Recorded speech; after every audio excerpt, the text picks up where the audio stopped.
नमस्कार, आप देख रहे हैं हिंद आवाज मीडिया और मैं हूं आपके साथ वैशाली।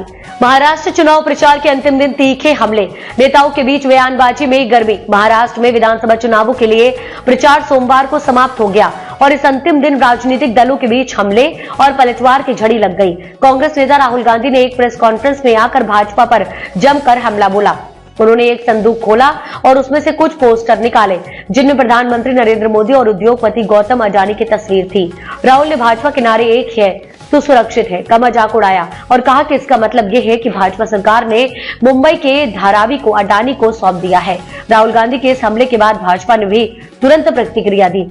भाजपा ने मुंबई में एक प्रेस कॉन्फ्रेंस आयोजित की और एक बड़ा पोस्टर लगाया जिसमें गौतम अडानी के साथ साथ शरद पवार, अशोक गहलोत, रॉबर्ट वाड्रा, रेवंत रेड्डी और भूपेंद्र हुड्डा की तस्वीरें थी। भाजपा नेता विनोद तावड़े ने कहा कि अडानी का अधिकतम विकास कांग्रेस के शासनकाल में हुआ। तावड़े ने यह भी कहा कि जब कांग्रेस सरकारें अडानी के साथ काम करती हैं तो कोई बवाल नहीं होता, लेकिन जो भाजपा सरकार पारदर्शी तरीके से अडानी को विकास कार्यों के टेंडर देती है तो कांग्रेस को ऐतराज होता है। भाजपा का राहुल पर पलटवार। मुंबई में विनोद तावड़े के हमले के बाद भाजपा प्रवक्ता संबित पात्रा ने दिल्ली में प्रेस कॉन्फ्रेंस की और पोस्टरों के साथ राहुल गांधी पर पलटवार किया।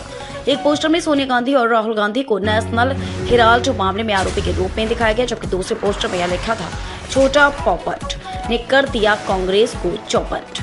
संबंधित पात्रा ने कहा कि राहुल गांधी को उन आरोपों के लिए माफी मांगनी होगी जो उन्होंने लगाए हैं, जैसे उन्हें 2019 में चौकीदार चोर है का नारा देने के लिए माफी मांगनी पड़ी थी। शरद पवार और अजीत पवार के बीच बयानबाजी। कांग्रेस और भाजपा के बीच मुंबई में गर्मी के साथ साथ बारामती में शरद पवार और अजीत पवार के बीच भी तीखी बयानबाजी देखने को मिली है। शरद पवार ने भी अजीत पवार का नाम लिए हुए कहा कि जो भी उनके साथ राजनीतिक खिलवाड़ करता है उसका राजनीतिक करियर समाप्त हो जाता है। अजीत पवार ने शरद पवार के बयान का जवाब संतुलित भाषा में दिया और कहा कि उनके चाचा ने उन्हें राजनीति में लाया, लेकिन उन्होंने अपनी क्षमता और मेहनत से अपनी जिम्मेदारी निभाई है, जिसके कारण अब बारामती के लोग उन्हें शरद पवार की तरह प्यार करते हैं। शिवसेना का कौन असली शिवसेना मुद्दा। चुनाव प्रचार के अंतिम दिन शिवसेना यूबीटी ने महायुति पर तीखा हमला किया और भाजपा के नारे अगर बटे तो कट जाएंगे का मजाक उड़ाया। उद्धव ठाकरे ने मुख्यमंत्री एकनाथ शिंदे को गद्दार करार दिया तो मुख्यमंत्री शिंदे ने उद्धव ठाकरे पर बाला साहेब ठाकरे के सिद्धांतों को छोड़ने का आरोप लगाया और कहा है कि इसी कारण शिवसेना ने कार्यकर्ता उन्हें छोड़कर चले गए। शिंदे ने यह भी कहा कि गद्दारी तो उद्धव ठाकरे ने की है, ना कि उन्होंने। वोटिंग से पहले राजनीतिक माहौल जैसे जैसे चुनाव प्रचार के अंतिम दिन की ओर बढ़ते हुए राजनीतिक पार्टियां एक दूसरे पर हमलावर होती है। अब सभी की नजर 20 नवंबर पर है, जब महाराष्ट्र के लोग मतदान करेंगे।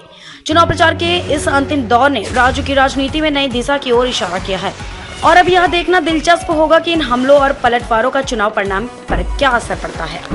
अब तक के लिए इतना ही। वीडियो को लाइक और शेयर करें और चैनल को सब्सक्राइब करें।